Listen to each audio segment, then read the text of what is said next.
como eu falei no final do bloco anterior, estou recebendo a visita do presidente do Clube Amigos da Terra aqui do Tupã-Siretã, o vereador Almir Rebelo de Oliveira.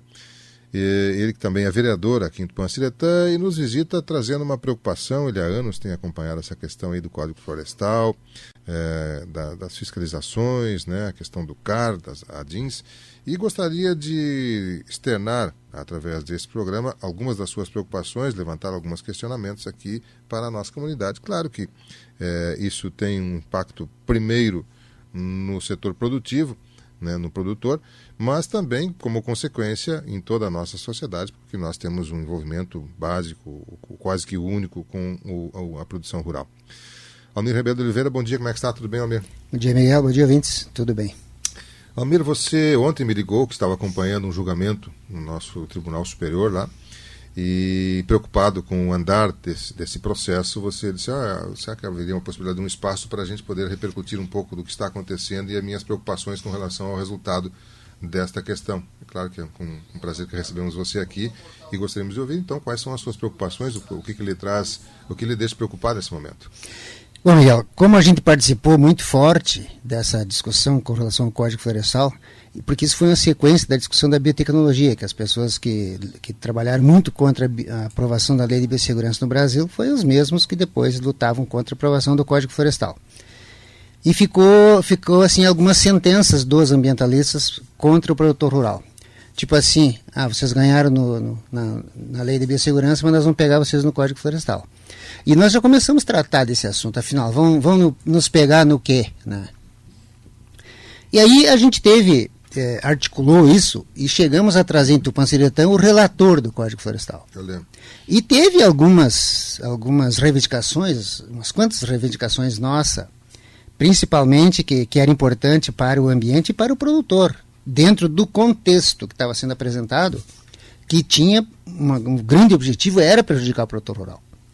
Então nós não aceitamos isso e nós colocamos, por exemplo, uma das palavras que saiu daqui e que foi aceita, que é o esqueleto do Código Florestal, Miguel. Chama-se áreas consolidadas.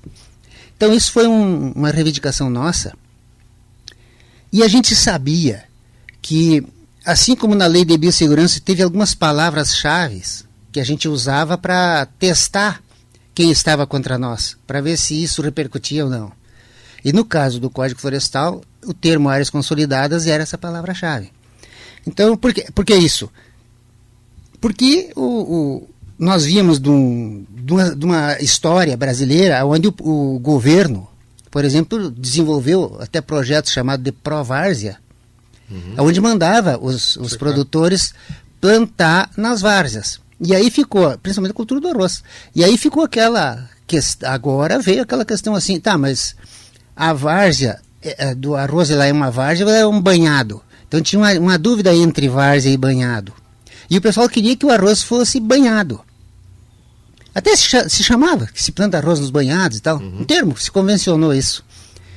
E aí, de repente, a gente viu que se fosse banhado era uma coisa, porque banhado é APP, e se fosse várzea, a gente poderia estabelecer uma forma de que as culturas de várzea pudessem continuar sendo cultivadas com os cuidados ambientais e com a preservação das APPs estabelecidas para as várzeas no costado dos rios, que não eram banhados. Então foi uma discussão muito interessante isso, e a gente viabilizou a cultura do arroz no Rio Grande do Sul. E depois aqui em Tupã-Siretã apareceram algumas multas fabricadas, por exemplo, contra banhados. E Tupã-Siretã é bioma pampa. Nós tivemos que trabalhar junto ao governo do estado para que se definisse, e ele definiu isso através de um decreto, o que era banhado. Então, principalmente no bioma pampa. Então, o momento que o governo do estado estabeleceu que banhado ele tem que ficar alagado por um período mínimo de 150 dias no ano, desmontou a indústria do crime ambiental na região de Planalto, principalmente, ou nas várzeas, nas APPs, em várzeas, né, onde era cultivado o arroz.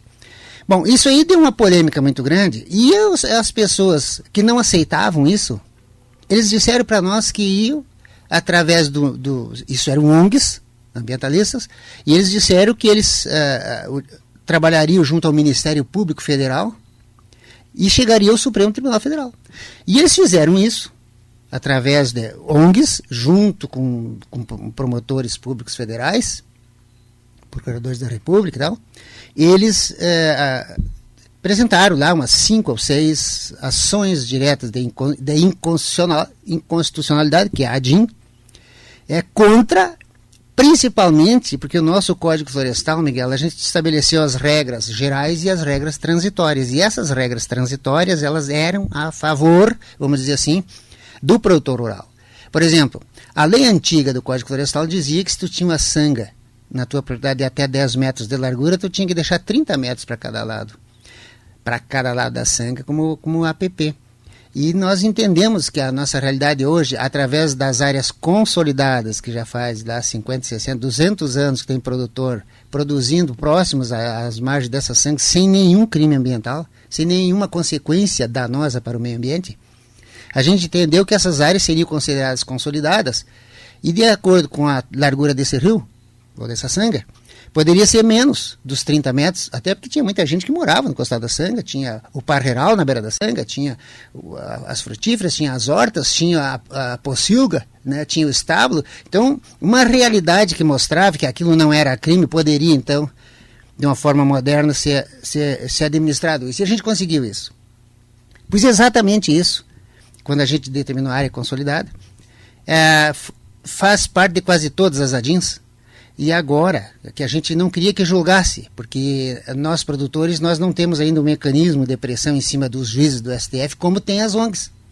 Até porque o tema meio ambiente, Miguel, ele é muito apaixonante. As pessoas gostam de discutir meio ambiente, mesmo que não preserve. Então, o que aconteceu? E o produtor, ele preserva o meio ambiente. Isso é uma condição para a sobrevivência dele, tem que preservar o meio ambiente. Então, agora o ministro Luiz Fux, ele começou a julgar essas ADINs e foi direto. Em algumas palavras, por exemplo, que quando a gente fala em área rural consolidada, são aquelas atividades agro-silvo-pastoris, né, que estavam sendo desenvolvidas até 22 de julho de 2008. E ele foi lá e tirou essa data.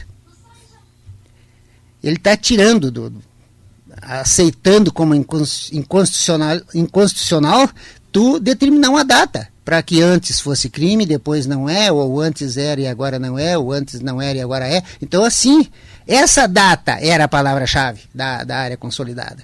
E ele está mexendo nisso. E mexendo nisso, ele poderá deflagrar a perda da eficiência e da sustentabilidade do CAR, do Código Florestal. Porque as principais normas que vieram para favorecer a vida do produtor rural poderão ser determinadas como inconstitucionais. E aí vai ser um Deus nos acuda, Miguel. Por quê? Porque nós queremos dizer para os nossos produtores que Tupã-Siretã tem uma área de 250 e poucas mil hectares, 200 e alguma coisa. E tem feito o CAR em torno de 180 mil hectares. Ainda falta uma boa área em Tupã para fazer o CAR, e o CAR precisa ser feito até o final do ano. Porque como a gente sabia que as encrencas estavam armadas e um dia ia estourar, a gente pediu tinha uma data para ser feito o CAR, e o pessoal não fez, e nós convencemos o governo que tinha que prorrogar. E muitas vezes aqui nós reivindicamos isso, tu sabe, e a gente conseguiu prorrogar. Só que agora eu não vejo assim um clima favorável para prorrogação para quem não fizer, e eu sei que se nós não salvar as ADINs no Supremo Tribunal, essas regras transitórias, que são a favor do produtor, e principalmente Tupã-Siretã, que é a bioma pampa, e que não tem reserva legal, as lavouras e os proprietários de Tupã-Siretã serão atingidas muito fortemente, e os produtores serão muito prejudicados, e a agricultura será muito prejudicada. Porque aí, Miguel, a gente nós vamos evoluir nessa discussão com a área ambiental, com os ambientalistas, né? E principalmente com o Ministério do Meio Ambiente, porque o que aconteceu? Qual é a consequência disso? Como existe uma indústria de crime ambiental no Brasil, fabricados por instruções normativas, por resoluções e não por lei. Então o IBAMA faz uma instrução normativa, a Associação Brasileira de Normas Técnicas faz instruções normativas, define que determinada situação é crime. Por exemplo, tu não pode utilizar um vasilhame que tu compra um agroquímico para te armazenar um alimento para um animal, para te dar uma água para um animal, para te plantar uma flor. Isso é crime. E nós queremos saber que crime é esse. E se tu fizer isso e tu é multado, tu tem que vender um pedaço da propriedade para pagar essa multa. Então isso é um assalto oficial contra o produtor rural para crime que não existe. Nós estamos tentando discutir isso há muito tempo, nós estamos começando a fazer com que as pessoas entendam que realmente é orquestrado isso contra o desenvolvimento brasileiro. E essas coisas estão aí. Agora há poucos dias, por exemplo, a gente acompanhou lá para o Temer se salvar. Ele negociou isso com o ministério, com a bancada da agropecuária, porque existem muitos estados, Miguel, que esse crime fabricado que não existe, ele está inviabilizando praticamente a agricultura nos estados, porque são multas milionárias. Então, o que já teve uma época que quando o Lula foi presidente, como ele não foi bem votado nos estados produtores de alimentos, ele não tinha interlocução com esses estados. E ele convocou o Blairo Maggi para fazer essa interlocução. E o Blairo Maggi negociou essa interlocução com o Lula, dizendo que faria isso se ele, através do IBAMA, ele anulasse aquelas multas que estavam inviabilizando os estados dos Mato Grosso. E negociaram isso. O Lula aceitou e o Blairo Maggi fez todo aquele trabalho de entendimento, de apoio ao Lula, e o Lula foi o grande presidente, vamos dizer assim. Muito bem. Agora, continuam as multas, que depois deu uma acalmada e depois voltou de novo.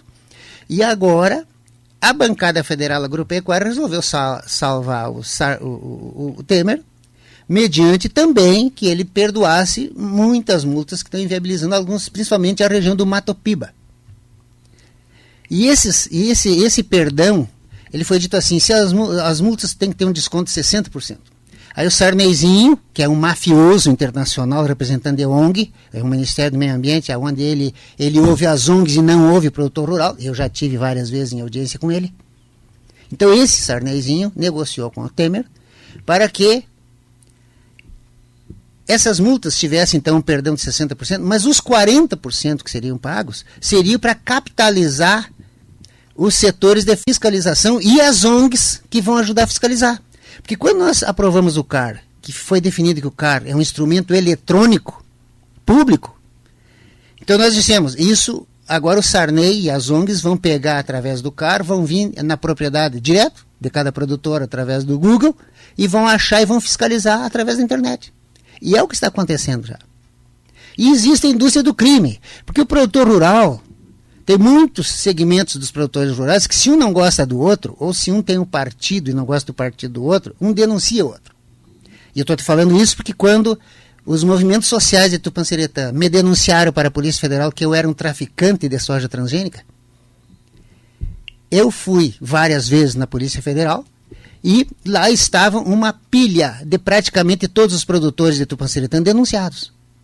E nós tivemos que convencer a Polícia Federal que aquilo não era crime ambiental, porque era uma soja que não estava aqui ainda documentada. Aquilo era um crime ideológico contra o produtor rural. Então, praticamente, o Clube Amigos da Terra de Tupanciretã, através do seu presidente, praticamente ele carregou nas costas essas denúncias de todos os produtores e transformamos isso num fato político e resolver essas denúncias, em vez de investigação policial, nós transformar na lei de biossegurança que liberou a biotecnologia para o Brasil e isentou, então, todos os nossos produtores de estarem respondendo processo na Polícia Federal por um crime que eles não cometeram.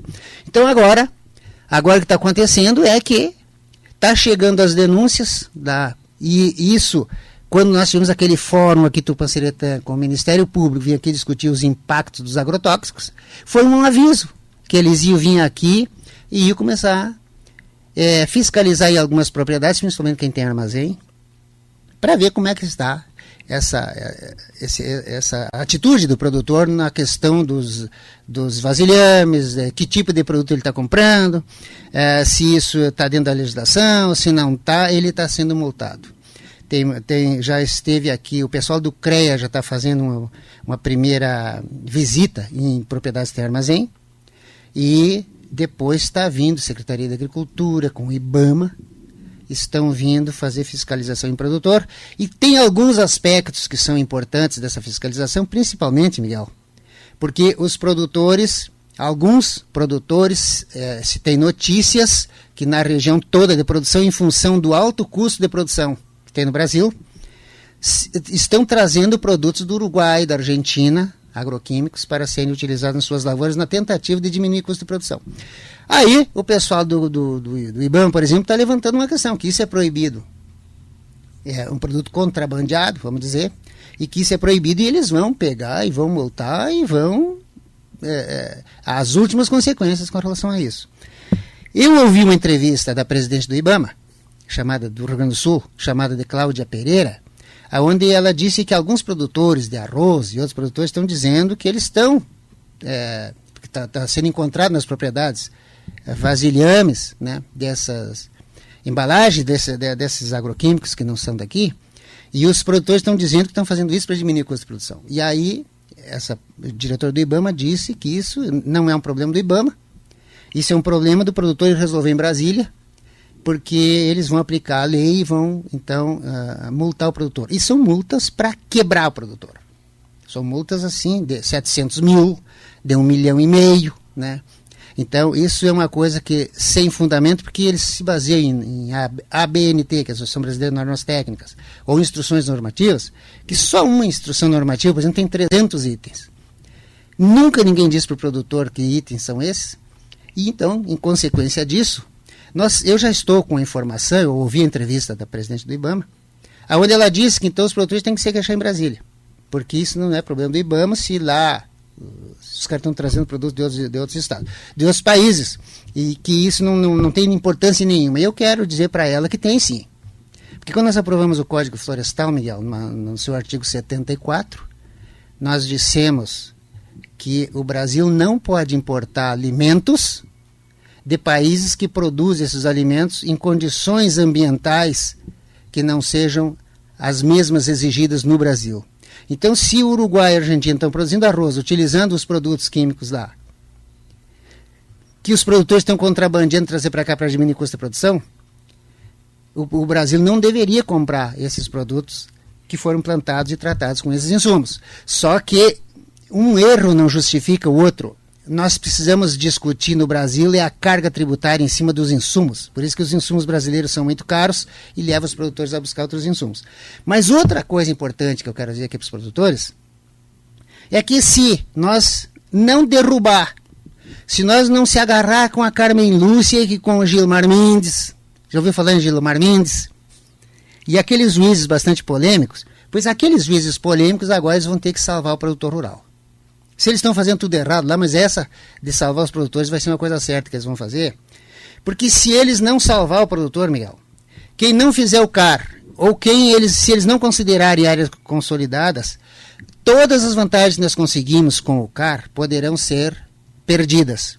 E aí volta a lei antiga, aí nós temos que fazer CAR tudo de novo, e nós temos visto, Miguel, que muitas pessoas que fizeram o CAR, e eu entendo, eu suspeito que sejam feitos por pessoas que não conheciam a legislação e nem a técnica de fazer o CAR, tem muito CAR mal feito em Tupanciretã. Por exemplo, com relação ao item reserva legal, porque o CAR tem a possibilidade da gente fazer e retificar. Então a gente pode até fazer com o propósito, porque tu retifica no momento em que os fiscais, o sistema analisar o teu CAR, e ele vai te dizer, tu tem algumas coisas que faltam aqui, tu tem que retificar. Isso está dentro da lei, essa possibilidade da retificação. E eles vão dizer o que é, o que falta. Então, tu poderá retificar o CAR de uma forma, vamos supor que tu não coloque no CAR agora que o produtor tem reserva legal, porque a maioria não tem.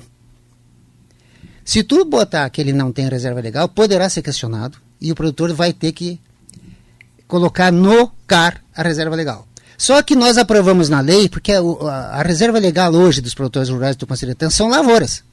Então a gente conseguiu colocar na lei que a gente teria 20 anos para recompor essa reserva legal. Enquanto isso, a gente ia negociando para provar para eles que a APP, eles fizeram uns conceitos, Miguel, que a APP e reserva legal é praticamente a mesma coisa, são duas coisas com o mesmo objetivo, que é só para tirar mais área do produtor. Enquanto isso, a gente poderia negociar com as autoridades para provar que as duas coisas são a mesma e o objetivo é prejudicar o produtor. Nós poderíamos ter esse tempo para nós discutir e mudar a lei. e salvar o agronegócio brasileiro de ter que perder 20% da sua área para um crime que não existe. Então, aqui está a minha preocupação. Ou nós que não fizemos o CAR ainda em Tupã, que tem que fazer até o mês que vem.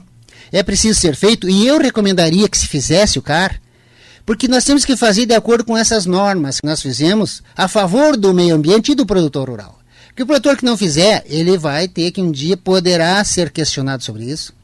Ele não vai poder financiar nos bancos, se ele encaminha financiamento. E ele não vai ter as vantagens que a gente conseguiu. Agora tu pode me dizer assim, mas e se essas vantagens forem derrubadas no STF? Essas vantagens, para elas serem derrubadas no STF, vai ser feita uma discussão muito grande, porque o Brasil tem aquele costume de que, bom, então se já está assim, já foi feito assim, tá bom, então deixa assim.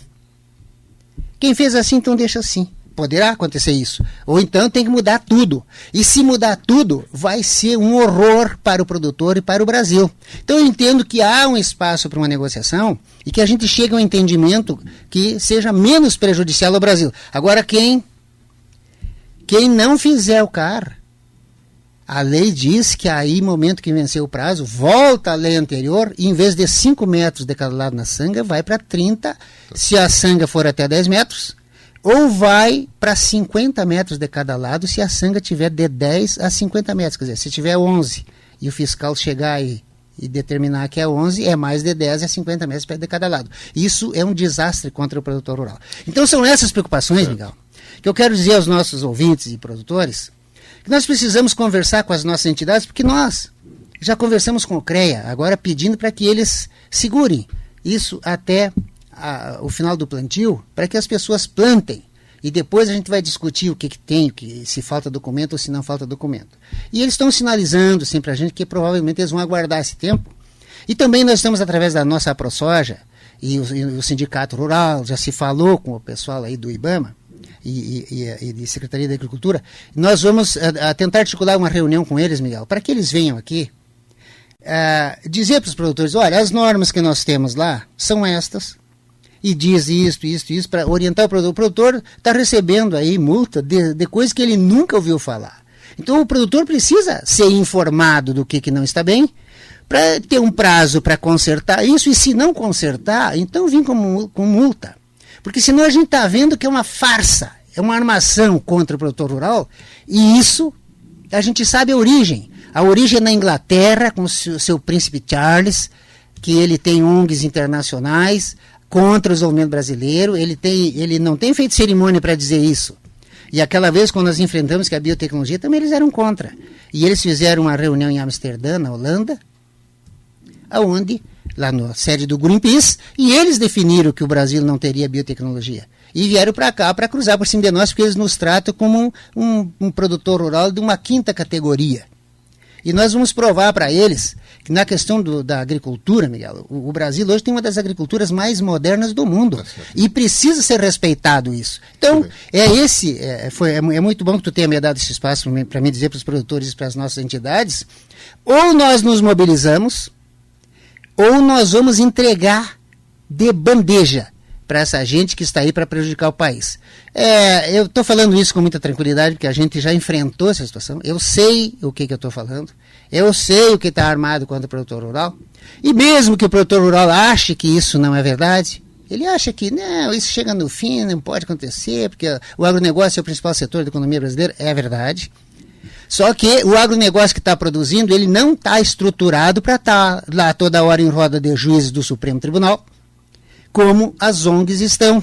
E o assunto, ele é muito fácil de convencer. Se tu quiser chegar e reunir gente e fazer todo mundo chorar, é tu começar a falar dos danos ambientais, que é uma barbaridade, porque os insetos, porque os pássaros, porque as árvores, isso tu faz as pessoas chorar imediatamente. Colocaram sua posição, então? Então, a gente te agradece o espaço aqui, Miguel, e quer dizer para os produtores que nós não estamos brincando e que eles não brinquem, porque se nós não se unir e não se associar às nossas entidades e enfrentar essa situação em alto nível, e dialogar em alto nível com essas autoridades, nós corremos o risco de ver nosso Brasil perder o seu principal segmento, que é da produção de forma sustentável, que nós sabemos fazer muito bem. Obrigado. Almir Rebelo de Oliveira, que solicitou um espaço aqui para trazer a sua preocupação com relação às questões que envolvem o segmento da produção rural brasileira, que ele acabou de externar para você através dessas colocações.